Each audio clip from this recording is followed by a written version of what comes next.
बरामद पैसों से मेरा कोई संबंध नहीं। महंगाई के मुद्दे पर आज राज्यसभा में होगी चर्चा। कल लोकसभा में सरकार और विपक्ष के बीच हुई थी जुबानी जंग। वित्त मंत्री बोली, मंदी आने का सवाल ही नहीं। Most wanted global terrorist al Qaeda सरगना अल जवाहिरी मारा गया। अफगानिस्तान में अमेरिकी एयर स्ट्राइक में हुआ ढेर। बाइडेन बोले, जो भी अमेरिका के लिए खतरा बनेगा हम उसे नहीं छोड़ेंगे।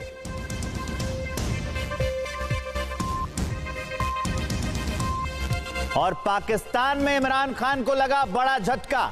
चुनाव आयोग ने इमरान खान की पार्टी पीटीआई को विदेशी फंड लेने का दोषी ठहराया। कहा 34 विदेशी संगठनों से मिला था पैसा।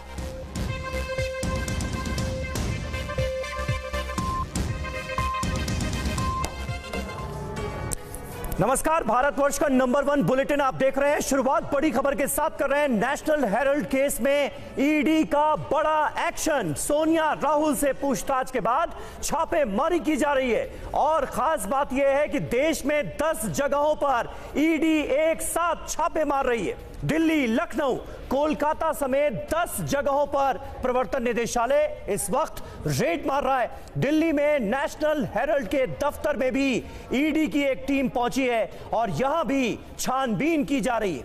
मनी लॉन्ड्रिंग मामले में ईडी की छापेमारी इस वक्त चल रही है, वो भी देश के 10 शहरों में एक साथ ईडी इस वक्त छापेमारी की कार्रवाई को अंजाम दे रही है। बड़ी बात यह है कि पहले राहुल गांधी से पूछताछ होती है, सोनिया गांधी से पूछताछ होती है और अब यह माना जा रहा है कि उसी पूछताछ के आधार पर इन 10 ठिकानों पर मारी गई है रेड। जितेंद्र शर्मा हमारे संवाददाता इस वक्त हमारे साथ मौजूद हैं। जितेंद्र, और क्या जानकारी मिल पाई है इस ईडी रेड से रिलेटेड? जी बिल्कुल समीर, देखिए सुबह तकरीबन 9:30 से 10 के बीच में ईडी की टीम ने एक साथ रेड की है और ना सिर्फ दिल्ली बल्कि लखनऊ और कोलकाता के तकरीबन ऐसे 10 से ज़्यादा ठिकाने जहां पर इस वक्त ईडी की टीम मौजूद है और लगातार वहां से जो डॉक्यूमेंट्स है केस से जुड़े वो डॉक्यूमेंट्स इकट्ठा करने की कोशिश की जा रही है। तमाम इलेक्ट्रॉनिक एविडेंसेस भी इकट्ठा किए जा रहे हैं। इस वक्त मैं आईटीओ के नेशनल हेराल्ड बिल्डिंग के ऊपर मौजूद और मैं दिखाना चाहूंगा, ये देखिए, ये नेशनल हेराल्ड की बिल्डिंग है और इसका जो फर्स्ट फ्लोर है और सेकंड फ्लोर, दरअसल ये दोनों फ्लोर नेशनल हेराल्ड के पास अभी भी हैं जहां से बाकायदा अखबार चलाया जाता था। इसके अलावा जो आप ये ग्राउंड फ्लोर देख रहे हैं, ये ग्राउंड फ्लोर जो है ये पासपोर्ट ऑफिस को किराए पर दिया गया था। अभी भी टीम फर्स्ट फ्लोर पर मौजूद है और बताया जा रहा है कि जो भी कर्मचारी अंदर मौजूद थे सुबह, किसी को भी ना बाहर जाने की इजाजत दी जा रही है और ना किसी को अब अंदर जाने की भी इजाजत दी जा रही है। टीम अंदर मौजूद है, 10 से 12 तकरीबन कर्मचारी हैं ईडी के जो अंदर मौजूद हैं और लगातार जो भी केस से जुड़े दस्तावेज हैं वो वहां पर इकट्ठा किए जा रहे हैं और इसके अलावा जो इलेक्ट्रॉनिक एविडेंसेज हैं जैसे कि कंप्यूटर की हार्ड डिस्क वगैरह, वो तमाम चीजें भी ईडी की टीम ने यहाँ से इकट्ठा की हैं। राहुल गांधी और सोनिया गांधी से पहले ही पूछताछ की जा चुकी थी और इन दोनों की पूछताछ के बाद पता चला है कुछ ऐसी चीजें सामने आई थी जिनको पुख्ता कर लेना जरूरी था और जिनके लिए डॉक्यूमेंटेशन भी इकट्ठा करना जरूरी था और उसी सिलसिले में आज ईडी की जो टीम है वो सुबह तकरीबन 9:30 बजे इसी आईटीओ के नेशनल हेराल्ड दफ्तर पहुंची है। जी चलिए, बहुत बहुत शुक्रिया जितेंद्र आपका इस ताजा जानकारी और अपडेट के लिए। पहले राहुल गांधी से पूछताछ, फिर सोनिया गांधी से पूछताछ और अब 10 जगहों पर एक साथ रेड। माना यह जा रहा है कि रेड में जो जानकारियां निकलकर सामने आएंगी उसके बाद ईडी अपनी पूछताछ को आगे बढ़ाएगी। और इस बीच एक और बड़ी खबर, राहुल गांधी का मोदी सरकार पर निशाना। ये बड़ी खबर इस वक्त मिल पा रही है जहां जनता की आवाज दबने नहीं देंगे, कह रहे हैं राहुल गांधी। तानाशाह के हर फरमान से हमें लड़ना है। कांग्रेस पार्टी लोगों की आवाज उठाती रहेगी। कांग्रेस लोगों की आवाज है और लोगों की ताकत भी, ये कहना है राहुल गांधी का।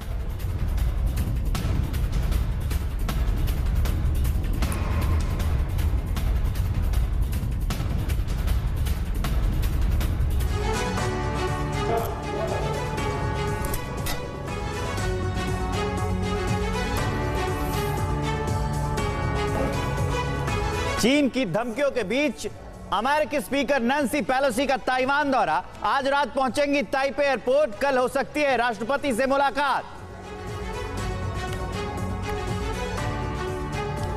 आज रात 8 बजे ताइवान पर हमला कर सकता है चीन। नैन्सी पेलोसी के ताइवान दौरे को लेकर भड़काए चीन।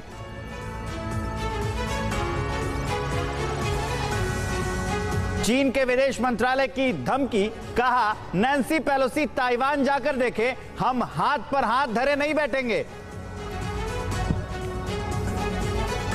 चीन की धमकी पर अमेरिकी विदेश मंत्री ब्लिंकन की चेतावनी, कहा पेलोसी की यात्रा में अगर कुछ गड़बड़ हुई तो भुगतेगा चीन।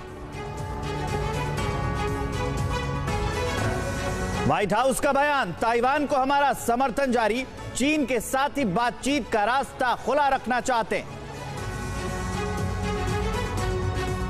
पेंटागन के प्रवक्ता जॉन किर्बी का बयान, नैन्सी पेलोसी को ताइवान की यात्रा करने का अधिकार है, ताइवान पर अमेरिका की पॉलिसी नहीं बदली।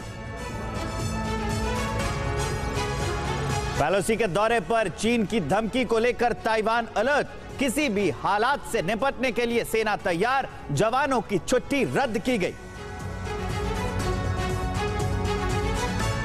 फुजियान प्रांत में चीन की बड़ी लाइव फायर ड्रिल, युद्ध की क्षमताओं का किया टेस्ट, वीडियो भी जारी किया है।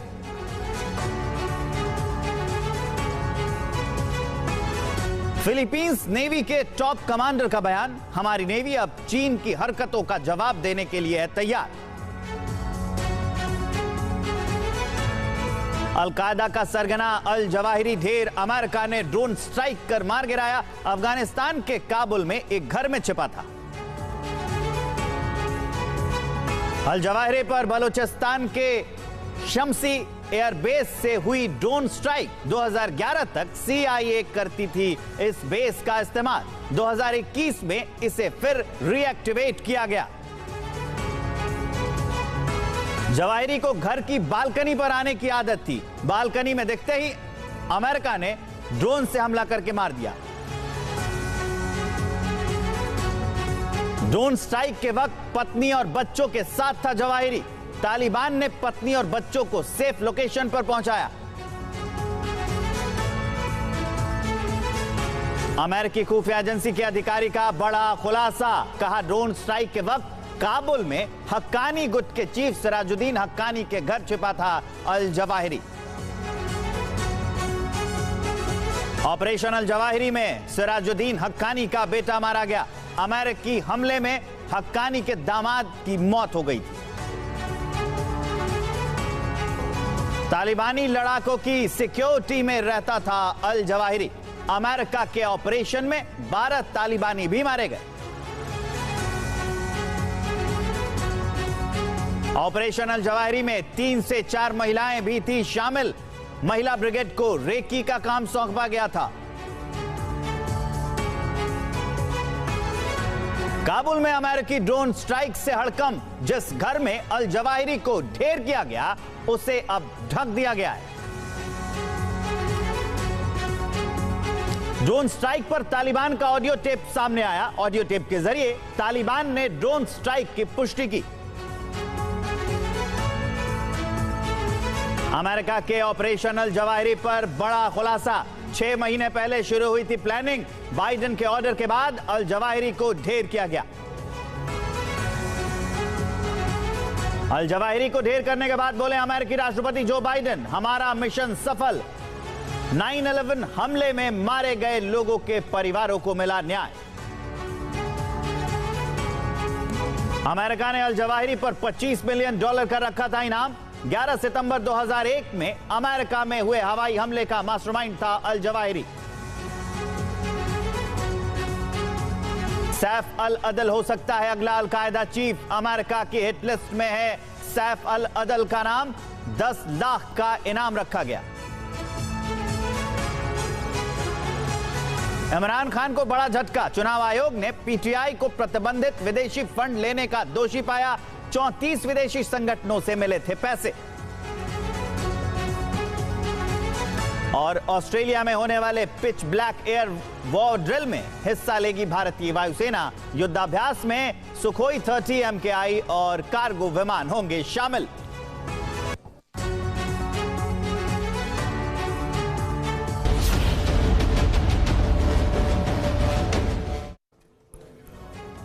और अब आज की सबसे बड़ी खबर का कर रहे हैं रुख, TV9 भारतवर्ष पर जवाहिरी को मार गिराने वाली मिसाइल, अमेरिका ने RX-9 हेलफायर मिसाइल का किया है इस्तेमाल। RX-9 हेलफायर सिर्फ टारगेट को नुकसान पहुंचाती है। अमेरिका ने सीरिया में इस मिसाइल का इस्तेमाल किया था और अब इसी मिसाइल का इस्तेमाल जवाहिरी को मार गिराने में किया गया है।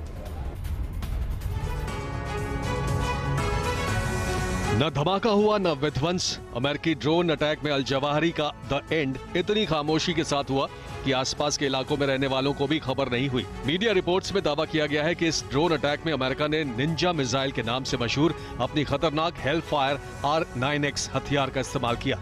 अमेरिका की निंजा मिसाइल को साइलेंट किलर कहते हैं। इसमें दूसरी मिसाइलों की तरह विस्फोट नहीं होता। इसके भीतर से चाकू जैसे 6 ब्लेड्स निकलते हैं। ये ब्लेड्स टारगेट पर सटीक निशाना लगाते हैं। इससे किए गए हमले में सिर्फ टारगेट को नुकसान होता है। टारगेट पर सटीक और घातक निशाना हेलफायर की पहचान है। इसका निशाना ऐसा होता है कि आसपास के लोगों को भी चोट नहीं पहुंचती है। जो बाइडेन ने अपने संबोधन में भी कहा कि इस टारगेटेड अटैक में जवाहिरी के परिवार के सदस्यों के अलावा किसी दूसरे को कोई नुकसान नहीं हुआ। आतंक के खिलाफ मुहिम के दौरान मिडिल ईस्ट में अमेरिका ने ताबड़तोड़ ड्रोन अटैक किए थे। तब इन हमलों में आम नागरिकों की मौत के चलते अमेरिका की काफी आलोचना हुई थी। इसके बाद ओबामा के राष्ट्रपति रहते साल 2011 में हेलफायर डेवलप की गई थी। अमेरिका ने इससे पहले अलकायदा के बड़े आतंकी अबू अल खैर अल मसरी का सफाया भी अपने इसी अचूक हथियार से किया था। और जवाहिरी की मौत पर TV9 भारतवर्ष पर बहुत बड़ा अपडेट यह है कि कई साल से जवाहिरी की खोज में थी अमेरिकी खुफिया एजेंसियां। इसी साल पता चला कि काबुल में परिवार के साथ रहता है जवाहिरी। इस साल अप्रैल में जवाहिरी के बारे में बाइडेन को बताया गया। बाइडेन से हरी झंडी मिलने के बाद शुरू हुआ यह ऑपरेशन और जवाहिरी के चैप्टर का अंत हो गया। अलकायदा सरगना अयमन अल जवाहिरी का सफाया सिर्फ एक आतंकी संगठन के सरगना का सफाया नहीं है, बल्कि इसके जरिए अमेरिका ने अपनी 21 साल पुरानी शपथ पूरी की है। अमेरिका 2001 में वर्ल्ड ट्रेड सेंटर पर अलकायदा के हमले के बाद से ही ओसामा और उसके right hand Ayman al Zawahiri की तलाश कर रहा था। ओसामा तो 2011 में मार गिराया गया, लेकिन जवाहिरी फरार था। कई साल से उसके अड्डे का पता लगाने की कोशिश कर रही अमेरिकी खुफिया एजेंसियों को इसी साल अलकायदा सरगना जवाहिरी के परिवार समेत काबुल में रहने की खबर मिली। पता चला कि जवाहिरी अपनी पत्नी, बेटी और बाकी बच्चों के साथ एक सेफ हाउस में है। अमेरिकी राष्ट्रपति जो बाइडेन को अप्रैल में जवाहिरी के ठिकाने के बारे में बताया गया। इसके बाद 1 जुलाई को जो बाइडेन को एक्शन प्लान के बारे में बता दिया गया। 25 जुलाई को बाइडेन ने कैबिनेट को ब्रीफ किया और अमेरिकी फोर्सेस को हवाई हमले की इजाजत दे दी। इसके बाद खुफिया एजेंसियों ने जवाहिरी को मार गिराने का प्लान बनाना शुरू किया। प्लानिंग में इस बात का खास तौर से ध्यान रखा गया कि हमले के वक्त नुकसान कम से कम हो। सारी प्लानिंग पर काम पूरा करने के बाद 30 जुलाई को भारतीय समय के मुताबिक सुबह 6:18 पर जवाहिरी पर ड्रोन से मिसाइल अटैक किया गया और उसे मार गिराया गया। और इस बीच बड़ी खबर, भारत मालदीव की संयुक्त प्रेस कॉन्फ्रेंस इस वक्त हो रही है। प्रधानमंत्री नरेंद्र मोदी को आइए सुनते हैं। अतिरिक्त 2000 सोशल हाउसिंग यूनिट्स के लिए भी फाइनेंशियल सपोर्ट देंगे। हमने $100 मिलियन की अतिरिक्त लाइन ऑफ क्रेडिट देने का निर्णय भी किया है, ताकि सभी प्रोजेक्ट्स समयबद्ध तरीके से पूरे हो सके।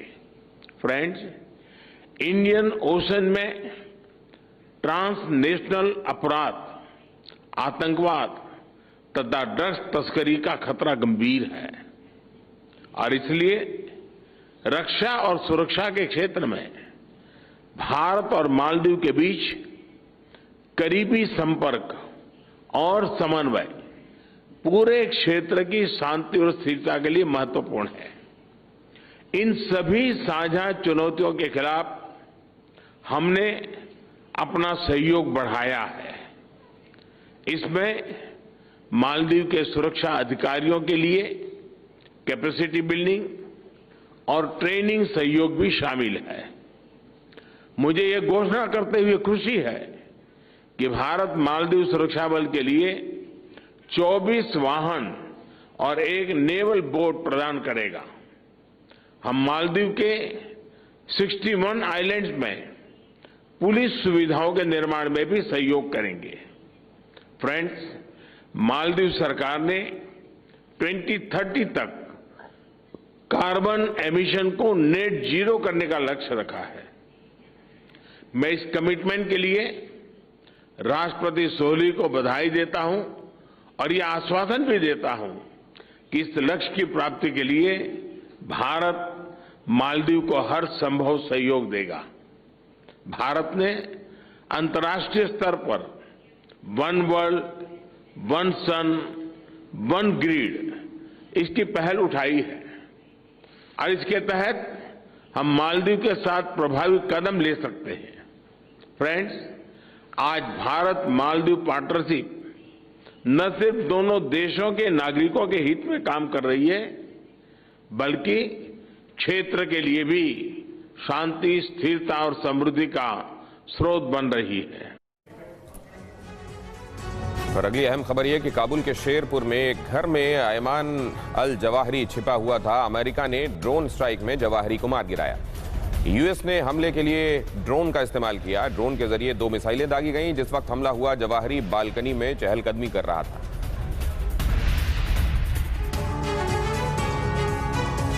11 साल पहले अमेरिका ने रात के अंधेरे में आतंक का पर्याय रहे ओसामा बिन लादेन को पाकिस्तान स्थित उसके अड्डे पर मार गिराया था।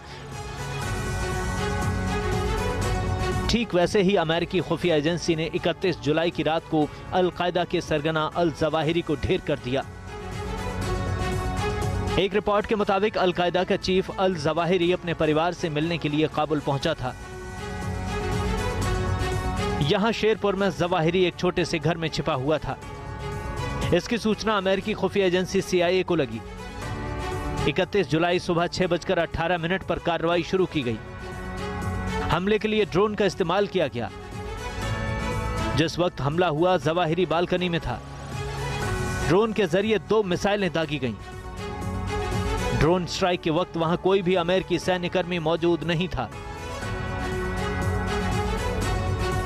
और यूएस ने लेडी ब्रिगेड की मदद से किया जवाहिरी का सफाया। अमेरिका ने सटीक ग्राउंड रिपोर्ट के लिए महिलाओं की मदद ली। ऑपरेशन के लिए अमेरिका ने 3 से 4 महिलाओं को तैयार किया। महिलाओं को अल जवाहिरी पर नजर रखने की ट्रेनिंग दी गई। लेडी ब्रिगेड यूएस को अल जवाहिरी के बालकनी में आने की जानकारी उन्होंने दी। ये जानकारी इस ऑपरेशन से जुड़े सीनियर अधिकारी को दी गई। अमेरिका की लेडी ब्रिगेड कैसे बनी अल जवाहिरी के लिए काल?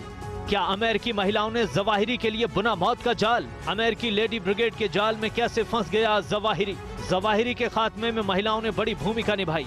अमेरिका की कुछ महिलाओं ने अल जवाहिरी की मौत का ब्लूप्रिंट तैयार करने में खास रोल निभाया। अगर अपनी उन खुफिया किलर लेडीज को अमेरिका ने हर तरह से तैयार नहीं किया होता तो शायद जवाहिरी का अभी मारा जाना संभव नहीं होता। अमेरिका ने ऑपरेशन अल जवाहिरी के लिए लेडी ब्रिगेड तैयार की थी। महिला ब्रिगेड ने अमेरिका को ग्राउंड पर पुख्ता जानकारी मुहैया कराने में मदद की। अल जवाहिरी पर नजर रखने के लिए महिलाओं को अमेरिकी एजेंसियों ने ट्रेनिंग दी ताकि जब वो जानकारी इकट्ठा करने के लिए लोकेशन पर जाएं तो किसी को शक न हो। महिला ब्रिगेड ने ही बालकनी की जानकारी अमेरिका को दी। इस पूरे ऑपरेशन में अमेरिका ने 3 से 4 महिलाओं को तैयार किया था। ऑपरेशन से जुड़े सीनियर अधिकारी ने ये जानकारी दी। अल-कायदा सरगना अल जवाहिरी को पिछले 21 साल से अमेरिका तलाश रहा था और आखिरकार उसने अपना मिशन पूरा किया। और देखिए ऑपरेशन जवाहिरी पर एक और बड़ा खुलासा। 3 महीने तक जवाहिरी के पूरे पैटर्न पर नजर रखी गई। जवाहिरी को बालकनी में टहलने का शौक था। बालकनी में टहलते वक्त ही जवाहिरी को मार गिराया गया। हमले के वक्त जवाहिरी का परिवार घर के दूसरे हिस्से में था। एक बालकनी में कैसे घूमा जवाहिरी का कालचक्र? अल जवाहिरी की मौत का क्या है बालकनी कनेक्शन? क्या बालकनी में जाने की आदत की वजह से मारा गया अल जवाहिरी? अमेरिकी रिपोर्ट्स पर गौर करें तो अल जवाहिरी की मौत में बालकनी का एंगल बहुत खास है। रिपोर्ट्स के मुताबिक अल जवाहिरी सुबह बालकनी में जाने की आदत की वजह से मारा गया। अल जवाहिरी को सुबह अपने सुरक्षित घर की बालकनी में जाना काफी पसंद था। 3 महीने यानी मई, जून और जुलाई में हर रोज जवाहिरी की बालकनी में आने जाने के पैटर्न पर बारीकी से नजर रखी गई। अमेरिकी खुफिया एजेंसियों की जवाहिरी की एक एक गतिविधि पर नजर थी। हमले के वक्त जवाहिरी की बीवी, बेटी और बेटी के बच्चे घर के दूसरे हिस्से में मौजूद थे। जवाहिरी के मारे जाने के बाद तालिबान लड़ाके जवाहिरी की फैमिली को सुरक्षित जगह ले गए। जवाहिरी के ऑपरेशन से जुड़ी जो अहम जानकारियां सामने आई हैं, उसके मुताबिक हमले के कई घंटे बाद तक तालिबान भी चुप्पी साधे बैठा था। बाद में तालिबान के प्रवक्ता ने इसको लेकर बयान जारी किया। गौर करने वाली बात यह भी है कि तालिबान की मदद से ही अल-कायदा सरगना अल जवाहिरी इतने सालों तक अमेरिका की नजरों से बचा रहा। और व्हाइट हाउस में ऑपरेशन जवाहिरी का ब्लूप्रिंट तैयार हुआ था। व्हाइट हाउस में जवाहिरी के घर का मॉडल पेश किया गया और जवाहिरी के घर के हर हिस्से की बारीकी से डिटेलिंग की गई थी। उसके बाद घर की बनावट और दिशा का पूरा ब्यौरा दिया गया था। घर पर पड़ने वाली सूरज की रोशनी भी स्टडी की गई थी। अल जवाहिरी के ऑपरेशन से पहले अमेरिकी राष्ट्रपति बाइडेन को ऑपरेशन से जुड़ी हर जानकारी दी गई थी। बाइडेन ने तब यह भी पूछा था कि जानकारी कहां से मिली और कितनी पुख्ता है। तब अधिकारियों ने बाइडेन को भरोसा दिलाया था कि ऑपरेशन जवाहिरी से जुड़ी हर जानकारी पुख्ता है। 25 जुलाई की मीटिंग में बाइडेन ने ऑपरेशन के दिन के मौसम और घर के बिल्डिंग मटेरियल्स वगैरह के बारे में पूछा।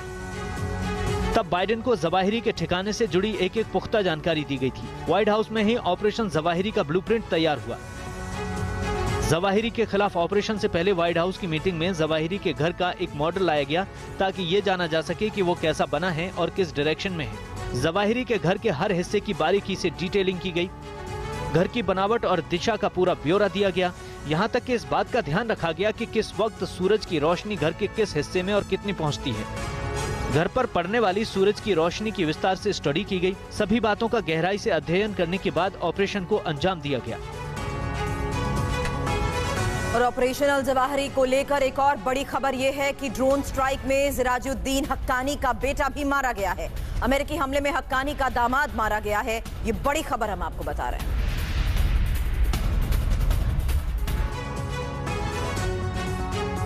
अमेरिकी ड्रोन स्ट्राइक में सिर्फ अलकायदा का सरगना अयमन अल जवाहिरी ही नहीं मारा गया, बल्कि अफगानिस्तान के गृहमंत्री ने बेटा और दामाद भी गंवाया है।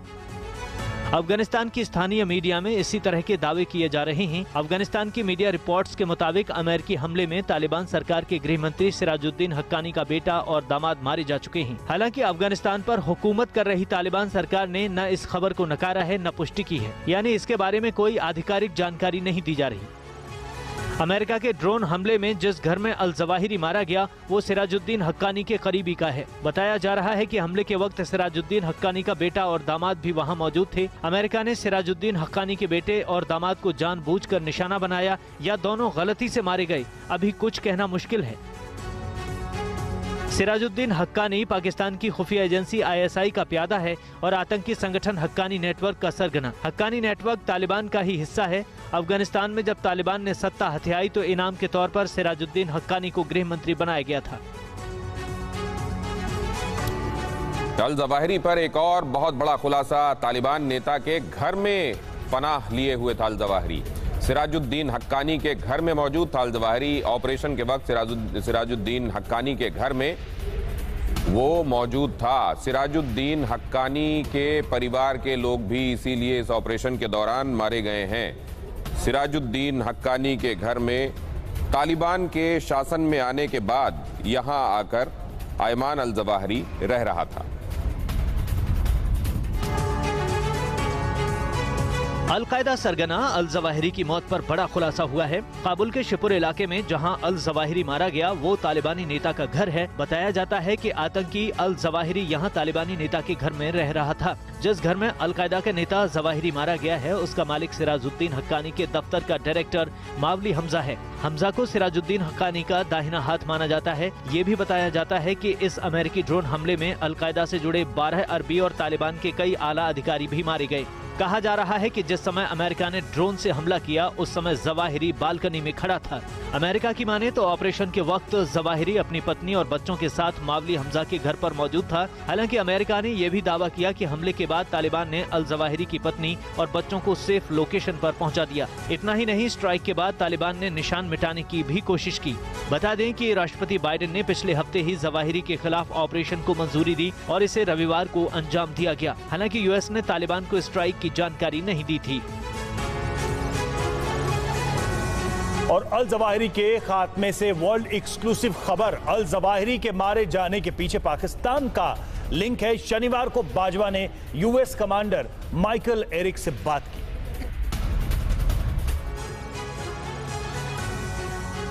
अल जवाहिरी की हत्या के पीछे क्या पाकिस्तान का हाथ है? क्या पाकिस्तान ने सूचना के आधार पर यूएस की मदद की? क्या ड्रोन उड़ाने के लिए पाकिस्तान की जमीन का इस्तेमाल हुआ? यह सवाल इसलिए क्योंकि अल जवाहिरी की हत्या के पीछे अब पाकिस्तानी एंगल सामने आ रहा है। खबर है कि अल जवाहिरी की हत्या के लिए पाकिस्तान ने अमेरिका की मदद की थी। इस बात की चर्चा खुद पाकिस्तानी मीडिया में भी हो रही है। दरअसल पाकिस्तान के सेना प्रमुख जनरल कमर जावेद बाजवा ने शनिवार को यूनाइटेड स्टेट्स सेंट्रल कमांड के commander general Michael Erik Kurilla के साथ टेलीफोन पर बातचीत की थी। दोनों नेताओं के बीच हुई इस टेलीफोनिक बातचीत के बाद ये संदेह गहरा रहा है। आशंका जताई जा रही है कि जवाहिरी को लेकर अमेरिका और पाकिस्तान के बीच सीक्रेट डील हुई थी। पाकिस्तान को अल जवाहिरी की लोकेशन का पता था। ISI चीफ ने बीते दिनों अमेरिका का दौरा किया। जनरल बाजवा ने अमेरिका से आर्थिक मदद की मांग की थी। बाजवा ने अमेरिका से IMF फंड दिलवाने के लिए कहा। बहुत जल्द IMF पाकिस्तान को कर्ज देने वाला है। ये वो कुछ घटनाएं हैं जो इस बात का इशारा कर रहे हैं कि इस पूरे खेल के पीछे कहीं पाकिस्तान का हाथ तो नहीं। और अमेरिकी राष्ट्रपति जो बाइडेन ने जवाहिरी के मारे जाने की पुष्टि कर दी। प्रेस कॉन्फ्रेंस करके बाइडेन ने कहा कि जवाहिरी को हमने ढूंढकर मार गिराया। अमेरिका के लिए जो भी खतरा बनेगा हम उसे छोड़ेंगे नहीं। आतंक के खिलाफ अफगानिस्तान में अटैक जारी रखेंगे, ये भी कहा जो बाइडेन ने अपने संबोधन में।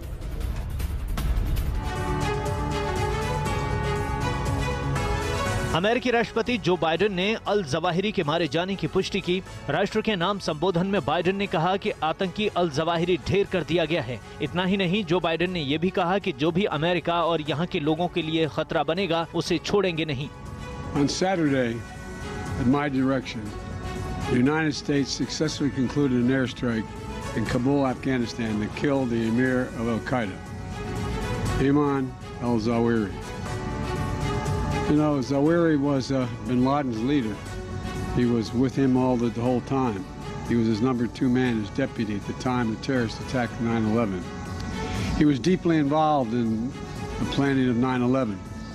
One of the most responsible for the attacks that murdered 2,977 people on American soil. For decades, he was the mastermind behind attacks against Americans, including the bombing of the USS Cole in 2000. और अमेरिकी drone strike की तालिबान ने निंदा की। CIA की कार्रवाई दोहा समझौते का उल्लंघन है, यह कहा है तालिबान ने। ऐसी कार्रवाई अमेरिका, अफगानिस्तान और उसके क्षेत्र के हितों के खिलाफ है, यह तालिबान ने कहा। यह कहा है कि दोहा समझौते का उल्लंघन है।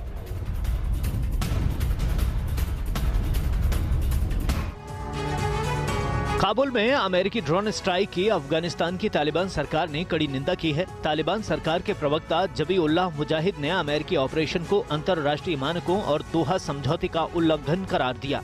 जबीउल्लाह मुजाहिद ने बयान जारी करते हुए कहा, 1 अगस्त 2022 को काबुल सिटी के शिपुर इलाके के रिहायशी इलाके में हवाई हमला किया। पहले हमले के बारे में कुछ साफ नहीं पता चल पाया, लेकिन तालिबान सरकार की तरफ से सुरक्षा और इंटेलिजेंस एजेंसियों ने जब इसकी पड़ताल की तो ये पाया कि ये हमला अमेरिकी ड्रोन ने किया था। तालिबानी सरकार अमेरिकी ड्रोन हमले की कड़ी आलोचना करती है और ये साफ तौर पर दोहा समझौता और अंतर्राष्ट्रीय सिद्धांतों का उल्लंघन है।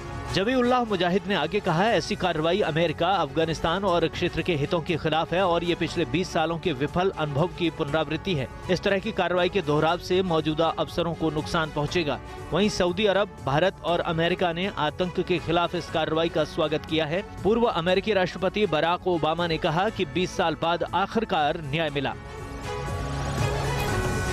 अल जवाहिरी का मारा जाना साल 2011 के बाद अमेरिका के लिए बहुत बड़ी उपलब्धि है, क्योंकि अल जवाहिरी न सिर्फ 9/11 अटैक का आरोपी था, बल्कि मोस्ट वांटेड आतंकियों की लिस्ट में भी टॉप पर था। अलकायदा सरगना अल जवाहिरी की मौत 2011 में अलकायदा संस्थापक ओसामा बिन लादेन के बाद अमेरिका की दूसरी बड़ी कामयाबी है, क्योंकि अल जवाहिरी न केवल दुनिया का सबसे खूंखार आतंकी था, बल्कि 9/11 अटैक का आरोपी भी था। अल जवाहिरी की बात करें तो 1951 को मिस्र के संपन्न परिवार में उसका जन्म हुआ। बचपन से ही कट्टरपंथी विचारधारा से प्रेरित था। 14 साल की उम्र में मुस्लिम ब्रदरहुड का मेंबर बना। 15 साल की उम्र में पहली बार जेल गया। अरबी फ्रेंच बोलने वाला जवाहिरी पेशे से सर्जन था। इजिप्शियन इस्लामिक जिहाद यानी EIJ बनाया। 1981 में मिस्र के राष्ट्रपति की हत्या में शामिल रहा। 1984 में सऊदी अरब में लादेन से पहली बार मिला।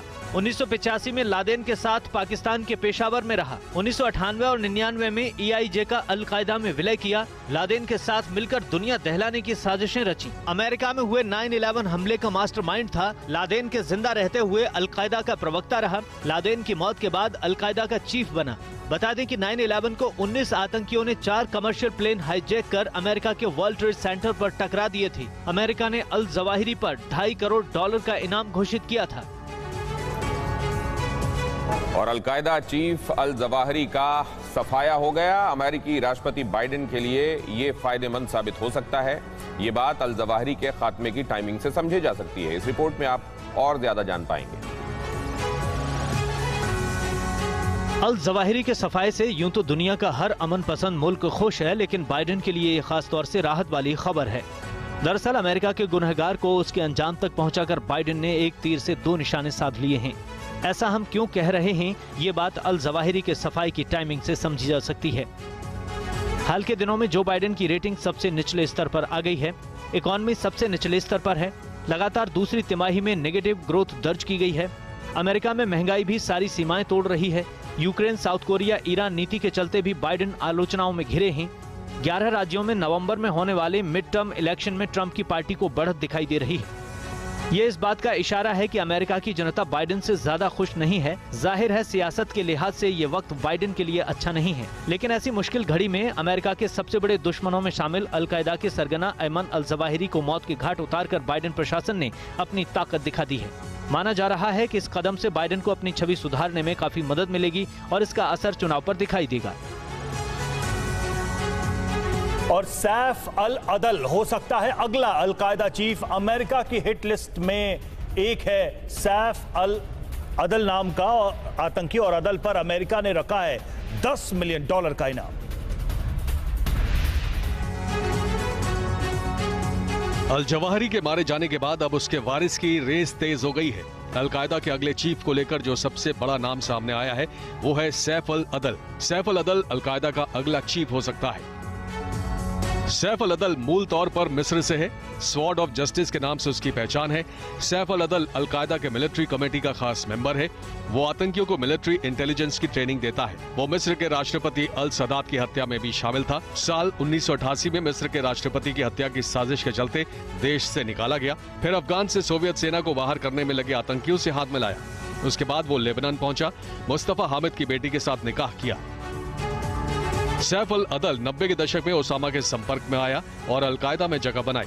1998 में हुए अफ्रीका के 2 देशों पर हमले का वो मास्टरमाइंड भी रहा। लादेन की हत्या के बाद आतंकी सेल का महत्वपूर्ण रणनीतिकार बन गया। सैफ अल अदल अमेरिका की हिट लिस्ट में है। उस पर अमेरिका ने $10 मिलियन का इनाम रखा है। जवाहिरी के बाद अब अगला नंबर सैफ अल अदल का हो सकता है। और अब एक और बड़ी खबर चीन, अमेरिका और ताइवान से जुड़ी ये अहम खबर। क्या आज चीन की फौज अमेरिका पर हमला कर देगी? चीन अमेरिका में तनाव के बीच दरअसल नैन्सी पेलोसी आज जाएंगी ताइवान। आज रात करीब 8 बजे ताइपे पहुंचेंगी नैन्सी पेलोसी। ताइवान की राष्ट्रपति से कल पेलोसी की मुलाकात तय। सिंगापुर, मलेशिया के बाद ताइवान पहुंच रही हैं Nancy Pelosi.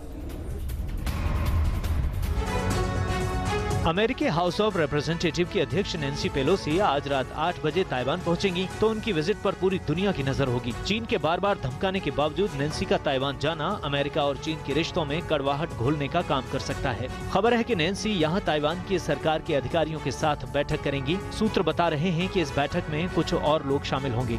Wall street journal की रिपोर्ट बता रही है कि नैन्सी आज गिने चुने अधिकारियों से मुलाकात करेंगी, लेकिन कल यानी बुधवार को वो कई दौर की बैठक में शामिल होंगी। नैन्सी की इस यात्रा को लेकर बड़ा सवाल ये भी उठ रहा है कि क्या वो ताइवान में एक दिन के लिए रुकेंगी या उसी दिन वापस लौट जाएंगी। नैन्सी की ताइवान यात्रा को लेकर पिछले कई दिन से चीन और अमेरिका के बीच तनातनी चल रही है। बाइडेन ने पहले नैन्सी को ताइवान न जाने की सलाह दी थी। उसके कुछ दिन बाद बाइडेन और जिनपिंग के बीच फोन पर बातचीत हुई। इस बीच चीन नैन्सी की यात्रा को लेकर सैन्य हस्तक्षेप की धमकी दे चुका है। चीन के सरकारी अखबार ग्लोबल टाइम्स के जरिए बार बार ये धमकी दी गई कि अगर नैन्सी ताइवान आई तो इसका बुरा अंजाम हो सकता है। और पेलोसी के दौरे के बीच चीन हमला कर सकता है, ये कहा है अमेरिका ने। हम किसी को भड़काने की कोशिश नहीं कर रहे हैं। अमेरिका का बयान, ताइवान को हमारा समर्थन जारी रहेगा, ये व्हाइट हाउस के प्रवक्ता ने साफ साफ कहा है। हम चीन के साथ वार्ता के रास्ते खुले रखना चाहते हैं। किसी भी घटना के लिए अमेरिका पूरी तरह से तैयार है। नैन्सी पेलोसी की ताइवान यात्रा और चीन की धमकियों के बीच अब अमेरिका भी खुलकर सामने आ गया है। व्हाइट हाउस ने यह बताने की कोशिश की है कि अमेरिका किसी को भड़काने की नीति पर यकीन नहीं रखता, लेकिन अगर कोई उसे छेड़ेगा तो अमेरिका इसके लिए भी तैयार है। हालांकि अमेरिका ने इस बात पर भी चिंता जताई कि नैन्सी की ताइवान यात्रा से हालात बिगड़ सकते हैं और इस बीच चीन हमलावर हो सकता है। नैन्सी की ताइवान यात्रा से ठीक पहले व्हाइट हाउस ने बयान जारी करके कहा है कि ताइवान को हमारा समर्थन जारी है। हम चीन के साथ वार्ता के रास्ते खुले रखना चाहते हैं। किसी भी घटना के लिए अमेरिका पूरी तरह तैयार है। अमेरिका चीन के साथ बातचीत का रास्ता खुला रखने की बात कर रहा है और चीन को लगता है कि ताइवान के साथ किसी भी अमेरिकी अधिकारी का संपर्क करना उसकी दशकों पुरानी उस नीति के खिलाफ है जिसके तहत चीन ताइवान को अपना वास्तविक और स्थायी क्षेत्र मानता है। वहीं अमेरिका चीन की इस दलील को शुरू से दरकिनार करता रहा है। और बड़ी खबर, नैन्सी के ताइवान दौरे पर अमेरिका की बड़ी तैयारी है। चीन को जवाब देने के लिए अमेरिका का बड़ा डिप्लॉयमेंट, इसको लेकर खबर आ रही है। USS Ronald Reagan Philippines sea में तैनात किया गया है। साथ ही USS America aircraft carrier Taiwan के पास तैनात किया जा चुका है। आपको बता दें, प्रशांत महासागर में यूएसएस अब्राहम लिंकन तैनात है। साथ ही यूएसएस त्रिपोली जापान सागर में तैनात किया गया है।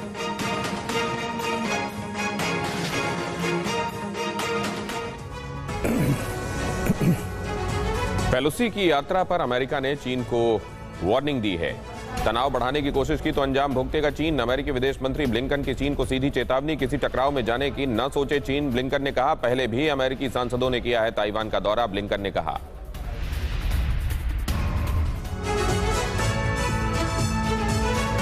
व्हाइट हाउस ने तो चीन को बहुत सधे शब्दों में बाज आने की सलाह दी, लेकिन अमेरिकी विदेश मंत्री ब्लिंकन ने चीन को खुली धमकी दी। अमेरिकी विदेश मंत्री ने कह दिया कि अगर चीन ने पेलोसी की यात्रा को लेकर तनाव बढ़ाने की कोशिश की तो अंजाम बहुत बुरा होगा और जो कुछ होगा उसे सिर्फ चीन भुगतेगा।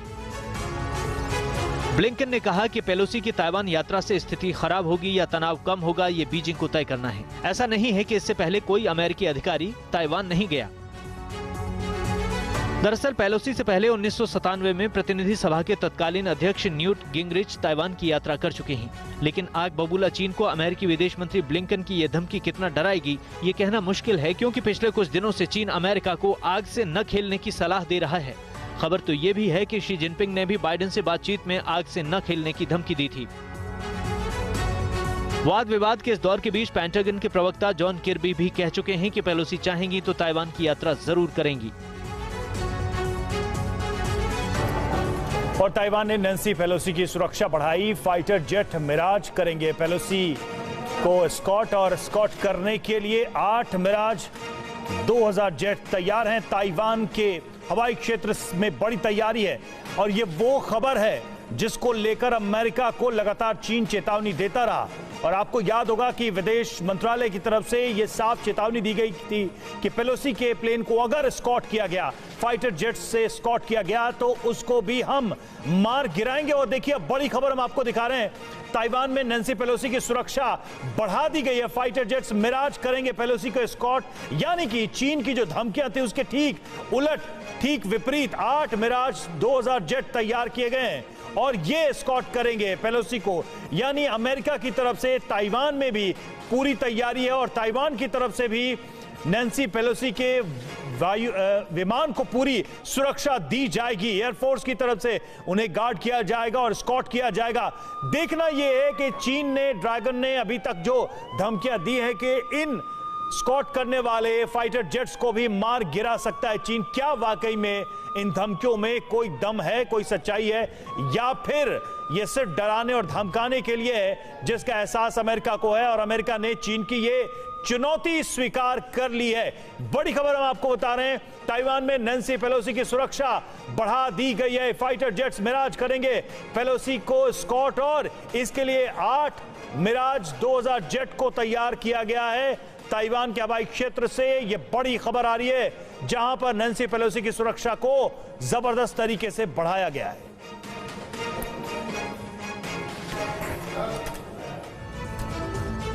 और पीएलए देखेगा ताइवान का फायर पावर। ताइवान करेगा आर्टिलरी फायर की एक्सरसाइज। ताइवान आर्मी की कई विंग्स होंगी इस ड्रिल का हिस्सा। चीनी आक्रामकता के जवाब में ताइवान ये शक्ति प्रदर्शन करने जा रहा है।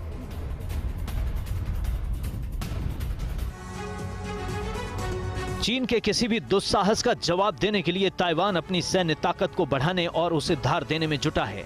ताइवान अगले हफ्ते बड़ी लाइव फायर आर्टिलरी ड्रिल करने जा रहा है। ये ड्रिल पिंगटुंग काउंटी में 9 से 11 अगस्त के बीच होगी। ताइवान की फायर आर्टिलरी ड्रिल में 43वीं आर्टिलरी कमांड, 333वीं मैकेनाइज्ड इन्फेंट्री ब्रिगेड, पूर्वी डिफेंस कमांड और कोस्ट गार्ड हिस्सा लेंगी। आर्टिलरी ड्रिल युद्धक तैयारी और हथियारों की क्षमता परखने के लिए की जा रही है। ड्रिल में 155 mm howitzer, M109, M110 self propelled howitzer समेत कई दूसरी आर्टिलरी तोपों की क्षमता परखी जाएगी।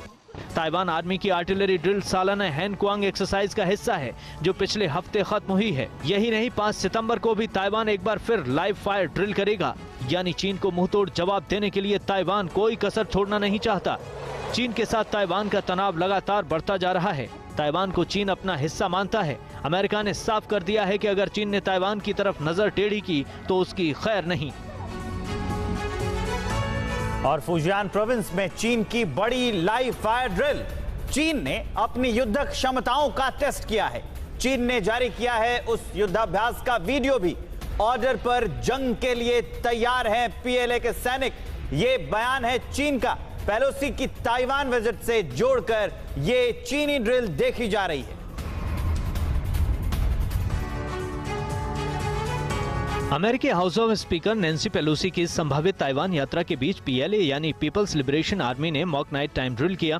पीएलए की ईस्टर्न थिएटर कमांड ने आधी रात के बाद मॉक एयर कॉम्बैट ट्रेनिंग का आयोजन किया। इसका उद्देश्य किसी भी असामान्य परिस्थितियों के लिए युद्ध के लिए पायलटों की क्षमता को बढ़ावा देना है। ईस्टर्न थिएटर कमांड ने एक वीडियो भी जारी कर चीन के उन्नत हथियारों का प्रदर्शन किया है। बड़ी खबर यह है कि विश्लेषकों ने सुझाव दिया है कि अगर अमेरिकी house speaker Nancy Pelosi Taiwan जाती हैं, तो उनके विमान को रोकने के लिए पीएलए को युद्धक विमान भेजने चाहिए। अमेरिकी हाउस स्पीकर नैन्सी पेलोसी रविवार देर रात सिंगापुर पहुंच चुकी हैं और आज रात को वो ताइवान के लिए रवाना होगी। चीन ने जो वीडियो जारी किया है उसमें पीएलए के जवान साफ साफ कह रहे हैं कि हम किसी भी हालत के लिए पूरी तरह से तैयार हैं। हर घुसपैठिए को दफनाने के लिए तैयार हैं। वो संयुक्त और सफल अभियान की ओर बढ़ने को तैयार हैं। पीएलए सैनिक मातृभूमि की रक्षा के लिए पूरी तरह से सक्षम हैं। नैन्सी पेलोसी के ताइवान दौरे को लेकर चीन की फिर धमकी। बड़ी खबर यह है, चीन कह रहा है हम नैन्सी पेलोसी की यात्रा पर नजर रख रहे हैं। हमने अमेरिका से कड़ा एतराज भी जताया है। चीनी प्रवक्ता का ये बयान आ रहा है, जहां अमेरिका ने गलत रास्ता अगर अपनाया तो कड़े कदम उठाए जाएंगे। चीन अपनी संप्रभुता और सुरक्षा से समझौता नहीं करेगा। नैन्सी पेलोसी ताइवान जाकर देखे फिर क्या होता है। ये चीनी विदेश मंत्रालय की अमेरिका को सीधी और खुली धमकी है। तो क्या ये मान लिया जाए कि अब चीन और अमेरिका के बीच जंग का एक नया फ्रंट खुलने जा रहा है, जिसे संभालना नामुमकिन हो जाएगा? क्या अमेरिका और चीन के बीच यूक्रेन रूस जैसी जंग होने वाली है? चीन और अमेरिका के तेवर कुछ यही इशारा कर रहे हैं। चीन इससे पहले नैन्सी पेलोसी के विमान को भी निशाना बनाने की धमकी दे चुका है। अब उसने कह दिया है कि अगर नैन्सी ताइवान की सरहद में दाखिल हुई तो चीन हाथ पर हाथ धरकर नहीं बैठेगा। चीन अमेरिकी दखल को रोकने के लिए बार बार वन चाइना पॉलिसी का हवाला दे रहा है। ये वही पॉलिसी है जिसके तहत चीन ताइवान को अपना हिस्सा मानता है। चीन का मानना है कि चीन एक राष्ट्र है और ताइवान उसका हिस्सा है। जिस तरह हांगकांग और मकाऊ चीन के अधिकार क्षेत्र में आते हैं, हालांकि ताइवान चीन की वन चाइना पॉलिसी को नहीं मानता और अपने आप को स्वतंत्र राष्ट्र घोषित करता है। चीन की ताजा धमकी के बाद अब ताइवान की सेना भी बड़ी तैयारियों में जुट गई है, जिससे जाहिर है कि हालात अब पहले से ज्यादा बिगड़ने वाले हैं। दिल्ली के आईजीआई एयरपोर्ट पर दिखी बड़ी लापरवाही। एयरपोर्ट पर खड़े इंडिगो के विमान के नीचे आई कार। विमान एयरपोर्ट पर खड़ा था, इसी वजह से हादसा टल गया। कार एयरपोर्ट में फेरी करती है और सामान को एक जगह से दूसरी जगह पर ले जाने का काम करती है। ये देखिए आप, एयरक्राफ्ट के एकदम नीचे कार आ गई, जबकि ऐसा होना, और ये इंडिगो की ही कार नजर आ रही है कलर से। तो अब सवाल ये है कि यहाँ पर क्योंकि इस बात का ख्याल रखा जाता है और वहाँ एयरक्राफ्ट पार्क किया जा रहा हो या गाड़ियों की आवाजाही हो, वहाँ हर जगह पर डायरेक्शन दिया जाना सुनिश्चित किया जाता है, सिग्नलिंग होती है। फिर ये कार वहाँ तक कैसे पहुँच गई और एयरक्राफ्ट के एन नीचे तक कैसे पहुँच गई, ये एक बड़ा सवाल है। यहाँ तक केवल उन गाड़ियों को जाने की इजाज़त होती है जो सामान को ले जाकर एयरक्राफ्ट में अंदर रखती हैं।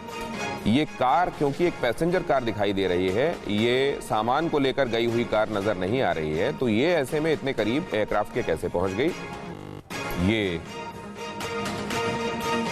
चिंता का सबब।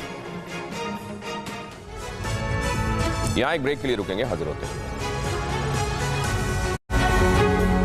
और इस वक्त की सबसे बड़ी खबर, धान के किसानों के लिए खुशखबरी। अपनी फसल को तनाछेदक से बचाने के लिए देश भर के किसान भरोसा कर रहे हैं सिर्फ फर्टेरा पर। फर्टेरा जो धान की सुरक्षा में रहा है चैंपियन साल दर साल। फर्टेरा में है रेनिक्सपेर की शक्ति जो दे तनाछेदक से बेमिसाल सुरक्षा, जिससे आपके धान को मिले अधिकतम कल्ले और बेहतरीन उपज। ऐसे अनोखे लाभ और सालों से बेहतरीन परिणाम की वजह से धान के किसानों के लिए फर्टेरा ही है साल दर साल बेमिसाल।